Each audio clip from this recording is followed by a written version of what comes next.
ہمارے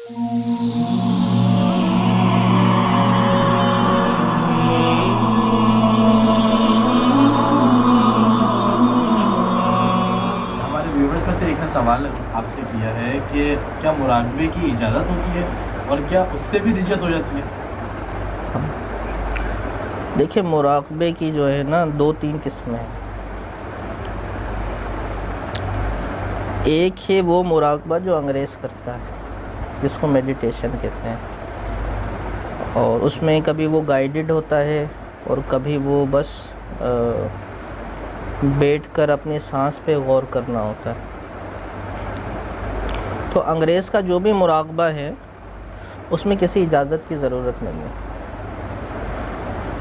وہ صرف آپ کی ذہنی اور جسمانی صحت کو اچھا کرنے کے لیے ہے۔ اس میں ایک کانسیپٹ آتا ہے روحانیات کا، وہ بہت آگے چل کر آتا ہے۔ پھر اسی میں جو ہم مراقبہ کرتے ہیں اس میں بھی 2 طرح کے مراقبے ہوتے ہیں ابتدا میں۔ ایک وہ مراقبہ ہے جو کسی سلسلے کے تحت کسی سلوک کی راہ کو طے کروانے کے لیے کروایا جائے، اور ایک وہ مراقبہ ہے کہ جو بندہ ویسے ہی آنکھیں بند کر کے غور و فکر میں مشغول ہو جائے،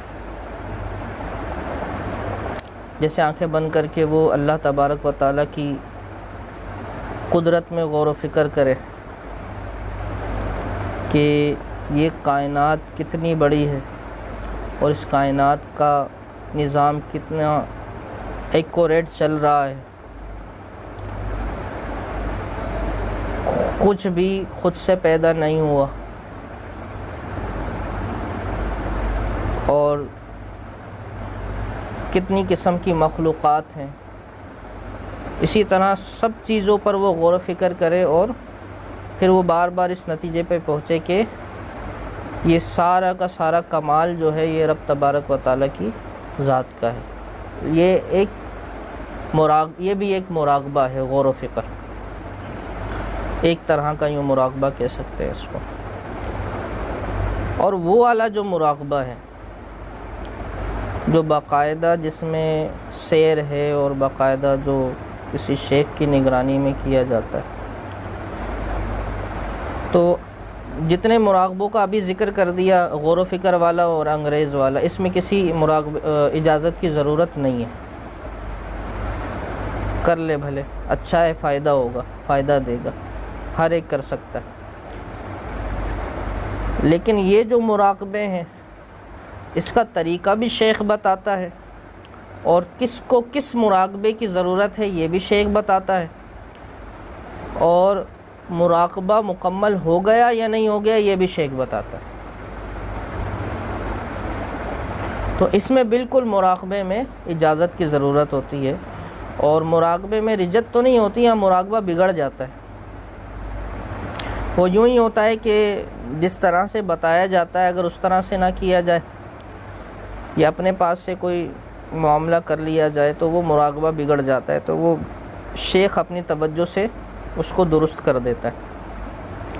تو اس میں یہ ہے کہ اگر نارملی مراقبہ کر رہے ہیں تو بالکل کریں۔ اس میں آسان طریقہ یہ ہے کہ ہم نے ویسے پہلے بھی بتایا ہوا ہے، آنکھیں بند کر کے بیٹھے، اپنی سپائن کو بالکل سیدھا رکھیں اور آنکھیں بند کر کے اپنی سانس پر توجہ دیں۔ اب اس میں سانس پہ توجہ یوں بھی کر سکتے ہیں کہ سانس اندر جا رہی ہے تو لا الہ، اور باہر آ رہی ہے تو الا اللہ، اس کی آواز آ رہی ہے، یا پھر ویسے ہی صرف سانس پہ توجہ دیں اور سانس کو بالکل سلو کر لیں، جس قدر زیادہ سلو کر سکتا ہے، پوری سانس اندر لے اور پوری سانس باہر کرے، اور اسی سے کافی سارے فوائد اس کو حاصل ہو جاتے ہیں۔ اسی پر پریکٹس کرتے ہیں نا لوگ، تو لوگوں کو کشف القلوب بھی حاصل ہو جاتا ہے اسی سے۔ تو یہ ہے معاملہ۔ اور کچھ